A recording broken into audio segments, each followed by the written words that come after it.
오늘날 대한민국 인구수를 표현할 때 늘 따라붙는 꼬리표 출산율 꼴찌. 수년 전부터 OECD 국가 중 합계 출산율 꼴찌 타이틀을 유지하고 있고 인구 자연 증가 수는 2019년 7,500명대에서 2020년 마이너스 3만 2천 명, 2021년엔 마이너스 5만 7천 명을 기록하며 출생아보다 사망자 수가 더 많은 인구 자연 감소가 이어지고 있습니다. 위기에 빠진 대한민국은 지금 출산율 올리기 정책에 최선을 다하고 있는데요. 광주광역시도 타 지역 인구 유출과 저출산 가속화를 막기 위해 방안을 모색한 끝에 2019년부터 관련 정책을 시행했습니다. 이렇게 탄생한 30여 가지 출산 육아 도움 정책 중에 부모에게 가장 도움이 되는 프로그램은 어떤 게 있을까요? 아이 돌봄 서비스 지원이라는 게 그냥 저는 이제 맡기는 거. 다함께 돌봄센터 아이들이 이제 뭐 돌봄 이런 활동들이 어린이집에서도 있기는 한데 초등학생 아동의 방과 후 돌봄을 통해 부모가 육아와 업무를 병행할 수 있도록 돕는 다함께 돌봄센터. 광주시 출산보육과에 따르면 현재 15개 센터가 운영 중이고 총 285명이 돌봄센터의 도움을 받고 있습니다. 또 부부가 출산을 고민할 때 가장 먼저 떠오르는 건 바로 주거 문제. 서울시사나 서울연구원에 따르면 주거 형태나 주택 유형, 최저 주거 기준 미달 여부 등과 같은 주거 특성이 출산 의사에 영향을 미친다는 결과가 나왔는데요. 특히 무자녀 가구가 민감한 반응을 보였습니다. 이에 광주시는 청년 신혼부부의 주거 부담을 줄여주는 임대주택과 평생주택을 추진 중인데요. 선운 2지구 신혼희망타운 공공주택을 1,234세대에게 제공하기도 했습니다. 그런가 하면 조금은 특별한 나눔을 통해 양육부모의 경제를 돕고 있는 가게도 있습니다. 장난감 대여해주고 이런 거는 실제로 뭐 잠깐 쓰는 장난감인데 이게 대여를 해서 해주는 것도 나는 좋은 것 같아요. 양육의 경제적 부담을 줄이고 출산 장려 분위기를 조성하기 위해 생겨난 출산 육아용품 나눔 매장 광주 출산맘 나눔 가게입니다.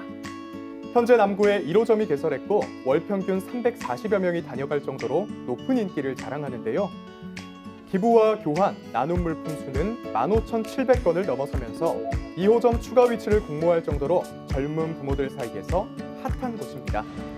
이외에도 광주시는 난임부부 지원, 임산부 근로자 고용 지원, 육아휴직 업무 대행 수당 지원 등을 포함해 30가지의 정책을 지원하고 있는데요. 광주 시민들이 정말로 원하는 정책은 어떤 걸까요? 돌봄 서비스라든지 이런 것들을 사실 운영을 해봤을 때 전문성이 없어서 돌봄 서비스 이용하기가 꺼려진다. 사실 저도 이제 그런 것들을 좀 느꼈고요. 아이들이 많은 활동을 할 수 있게 더 많은 프로그램 이런 게 생겼으면 좋겠어요. 어떤 거 정책을 조금 더 많이 홍보할 수 있는 홍보를 좀 많이 했으면 좋겠어요. 몰라서 사용 못하는 것도 많아가지고. 경기 침체가 이어지면서 부모들은 한 명의 아이를 키우는 것도 쉽지 않다고 말합니다. 아무래도 양육비가 제일 것 같고 나가는 게 많으니까 그래서 그것도 그렇고 이제 만약에 좀 옆에서 같이 도와줄 사람이 있다고 하면은 좀 그것도 가능할 것 같아요. 둘째를 낳는 게. 근데 혼자서 이렇게 육아를 하다 보니까 둘째는 생각을 안 하고. 이렇듯 둘째를 낳을 여건이 되지 않는다면 한 아이만을 정성을 쏟아 양육하고 싶다는 의견도 있습니다. 여러 명한테 해줄 거를 한 명한테 몰아서 해주는 거잖아요. 그러니까 조금 더 여러 개로 나눠질 거를 하나로 이렇게 해가지고 한 아이한테 더 집중해서 해줄 수 있는 상황이지 않을까. 저출산 시대에도 전국 평균치보다 높은 합계 출산율 0.2명을 이뤄낸 광주광역시. 부모를 위한 다양한 정책으로 아이 낳아 키우기 좋은 맘 편한 광주를 이끌어가고 있는데요. 더 많은 부모들이 이용할 수 있도록 기존 정책의 적극적인 홍보와 촘촘한 정책 보완이 필요할 것 같습니다. 아이는 물론 온 가족이 더 행복한 광주시로 거듭나길 바라봅니다. 네, 돌봄센터, 주거 정책, 그리고 나눔 가게까지 다양한 정책으로 출산을 장려하고 있는데 영상에서 확인한 거 말고 다른 정책도 뭐가 있을까요? 네, 광주시는 저출산 극복을 위해서 다양한 정책들을 추진하고 있습니다. 임신부와 신혼부부를 위한 임신 건강검진비 지원, 또 난임부부 시술비 지원, 막달 임신부 가사 지원 서비스를 비롯해 신혼부부 전세자금 대출 이자 등을 지원하고 있고요. 또한 일과 생활의 균형을 위한 출산 전후 고용주 부담금 지원, 또 육아휴직 업무 대행 수당 지원, 그리고 육아기 근로시간 단축 보상과 초등 입학기 10시 출근제 도입 장려금 등 다양한 정책으로 시민 가까이 다가가고 있습니다. 네. 영상에도 나왔듯이 돌봄센터를 이미 알고 있거나 이용하고 있는 분들이 많으신 것 같은데요. 이런 돌봄센터 이외에 광주의 국공립이나 민간 어린이집의 상황은 어떻습니까? 네, 우리 시는요, 지난 2018년 출생아 수가 10,000명 이하로 떨어지면서요, 돌봄의 공공성이 중요하다고 저희가 인식했습니다. 그래서 공공돌봄의 인프라인 국공립집 어린이집 31개소를요, 올해까지 100개소까지 확대하고 공공보육 이용률을 40% 달성을 목표로 지금 현재 추진하고 있습니다. 특히 공동주택관리동 민간 어린이집이라든지 민간 및 가정 어린이집의 장기 임차, 신규 사회복지법인 리모델링 방식을 통해서요. 96개소를 확충하여 현재 128개가 지금 현재 마련되어 있는 거고요.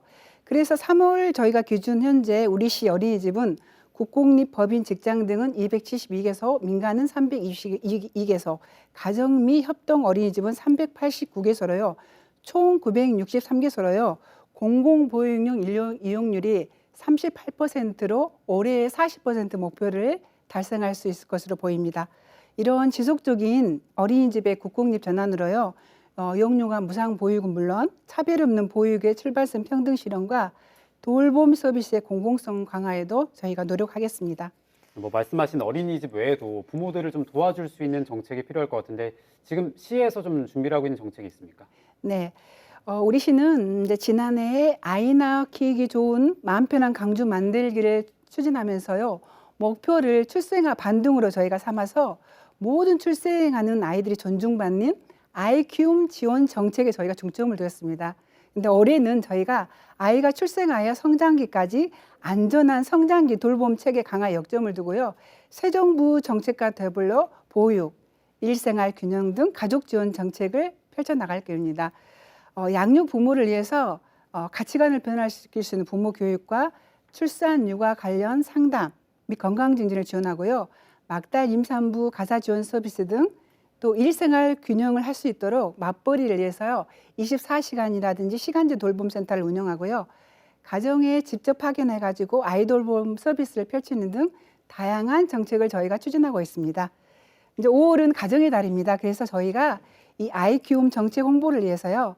가족이 함께하는 스포츠, 문화, 놀이, 관광 등의 이런 행사를 공유할 때 저희가 다양한 쿠폰을 제공하고 있고요. 이제 다가오는 5월 20일에는 저희들이 아빠의 육아 상식을 겨루는 도전 아빠 육아 골든벨 행사가 저희가 예비되어 있어요.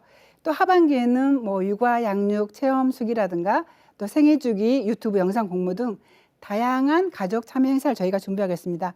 이 모든 내용은 강주 아이 키움 플랫폼을 통해서 확인할 수 있습니다. 바로 회원을 가입하시고 좋은 소식을 받아보셨으면 좋겠습니다.